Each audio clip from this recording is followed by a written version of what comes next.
Assalamualaikum warahmatullahi wabarakatuh. Perkenalkan, nama saya Nawadia Afriana dengan NIM 231030411103. Saya dari Program Studi Teknik Informatika Universitas Wahid Hasyim. Di sini saya akan menjelaskan tutorial membuat database Tokoku dengan menggunakan aplikasi MySQL Workbench dan Accent. Pertama yang harus kita lakukan adalah menginstal dua aplikasi tersebut. Kemudian pastikan MySQL-nya dalam keadaan aktif. Lalu buka aplikasi MySQL Workbench. Di sini saya sudah menyesuaikan perintah yang ada di Word laporan praktikum.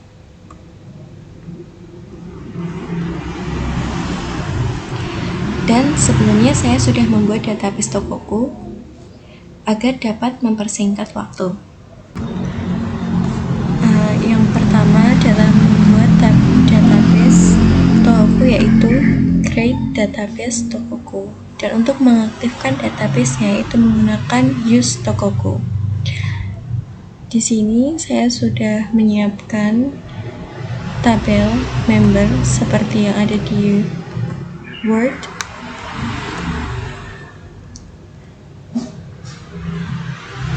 Yaitu create tabel member. Di sini di dalam tabel member ada ID member, nama, dan tanggal lahir. Untuk menampilkan tabel ini, kita bisa ke menu describe member. Seperti ini. Terus untuk memasukkan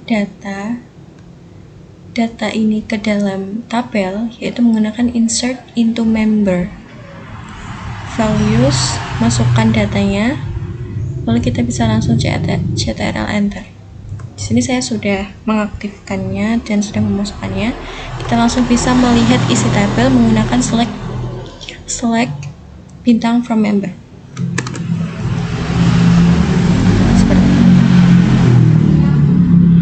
Sama juga seperti membuat tabel barang. Di tabel barang ada ID member, nama barang, harga, stok, dan merek.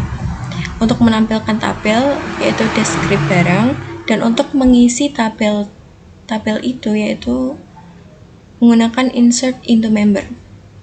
Lalu untuk melihat isi tabel barang yaitu menggunakan select from member ya. Seperti ini.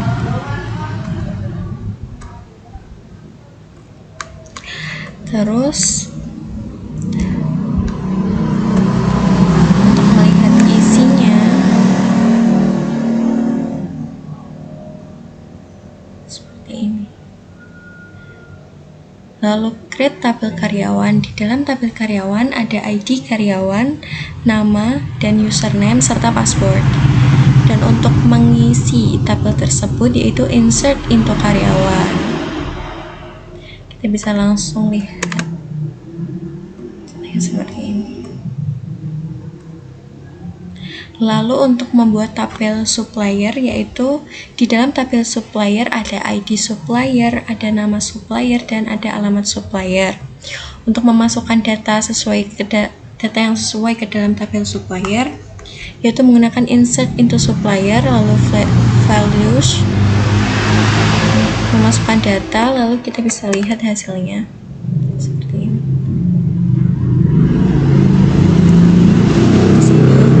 Untuk membuat tabel penjualan, di dalam tabel penjualan ada nota, tanggal penjualan, ada nomor nota, tanggal penjualan, jumlah barang, total, ID member, ID barang, dan ID karyawan. Lalu ID barang berealisasi dengan ID member berealisasi dengan ID member di tabel member. Begitu juga dengan ID barang berealisasi dengan ID barang di dalam tabel barang, dan ID karyawan berelasi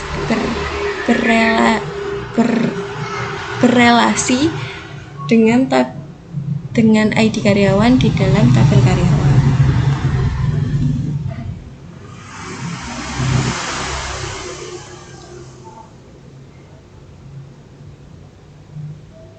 Terus dan di sini ada insert to tabel penjualan untuk memasukkan data ke tabel penjualan. Kita bisa lihat ada nota, tanggal penjualan, jumlah barang, total, ID member, ID barang, dan ID karyawan. Lalu untuk membuat tabel pembelian juga sama, create tabel pembelian. Lalu di dalam tabel pembelian ada nomor faktur, ID supplier, ID barang, ID karyawan, tanggal pembelian, jumlah barang, dan total. ID supplier berealisasi dengan ID supplier di tabel supplier, ID barang berealisasi dengan ID barang di tabel barang, dan ID karyawan berealisasi di ID karyawan ke tabel barang. Lalu ini isi yang sesuai di dalam tabel pembelian sesuai dengan format yang ada di Word seperti ini. Lalu kita ke soal, yaitu tampilkan jumlah member yang terdapat dalam kasus ini. Di sini saya sudah membuat codingannya, yaitu select count as jumlah member from member. Di sini select count yaitu untuk menghitung jumlah baris dalam tabel member dan menampilkan jumlah total member yang terdaftar dalam database. Kita bisa eksekusi. Jumlah member di sini ada 5. Lalu yang nomor 2 yaitu tampilkan nama barang, jumlah barangnya yang paling banyak dibeli dilihat dari jumlahnya. Ada select nama barang sampai jumlah barang as jumlah dibeli, from penjualan P, join barang. Di sini yaitu join tabel penjualan dan barang berdasarkan ID barang. Sum untuk menghitung total jumlah barang yang dibeli. Jumlah barang ini yaitu digunakan untuk menandai bahwa itu per barang. Terus group by untuk mengelompokkan data berdasarkan nama barang, dan order by untuk jumlah barang yang dibeli, untuk mengurutkan data dari jumlah yang paling terbanyak, dan limit 1 yaitu untuk hanya menampilkan barang dengan jumlah terbanyak.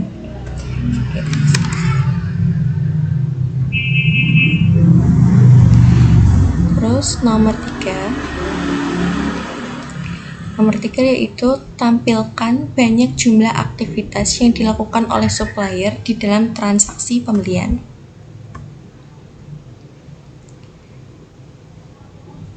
Itu ada select from, join, dan group by. Di sini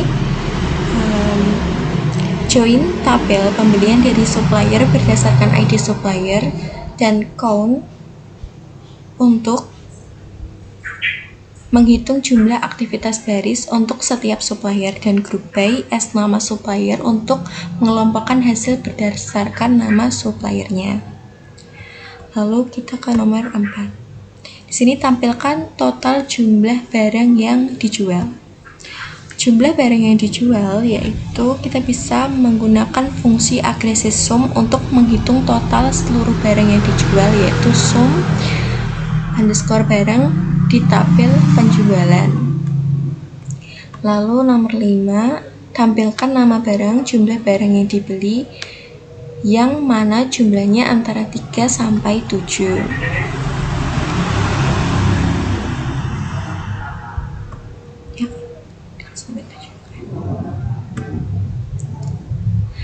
Nah, untuk penjelasan yaitu join tabel pembelian dan barang berdasarkan ID barang, where P jumlah barang between 3 and 7 untuk menyaring data pembelian dengan jumlah barang di antara 3 hingga 7 dan menampilkan nama barang dan jumlah pembelian yang sesuai dengan kriteria. Lalu nomor 6 yaitu tampilkan nama barang, jumlah barang yang dibeli yang mana jumlahnya kurang dari sama dengan 5.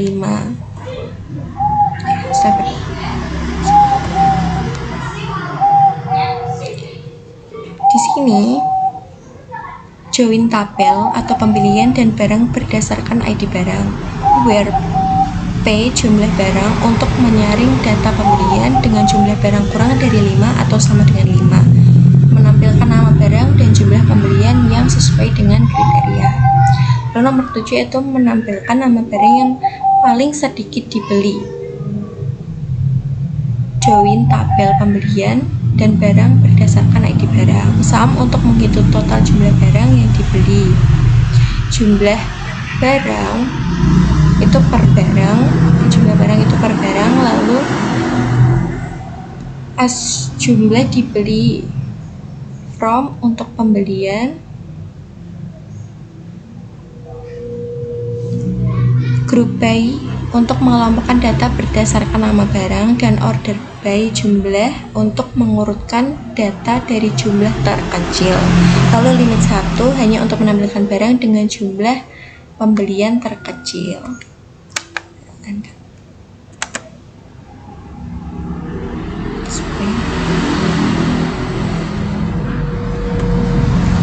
Lalu nomor 8 yaitu untuk menampilkan nama barang, jumlah total barang, dan nama supplier. Join tabel pembelian. Join tabel untuk pembelian dengan barang dan supplier berdasarkan ID barang dan ID supplier. Sum untuk menghitung total barang yang dibeli. Jumlah barang untuk supplier sub 0001. Group by untuk mengelompokkan data berdasarkan barang dan supplier. Lalu untuk menampilkan nama member, nama barang, jumlah barang yang mana dilayani oleh karyawan KAR 00001. Join tabel penjualan dengan member dan barang berdasarkan ID member dan ID barang, where untuk PID karyawan sama dengan KAR 001 untuk mencari data transaksi yang dilayani oleh karyawan dengan kode KAR 00001, yaitu menampilkan nama member, nama barang, dan jumlah barang.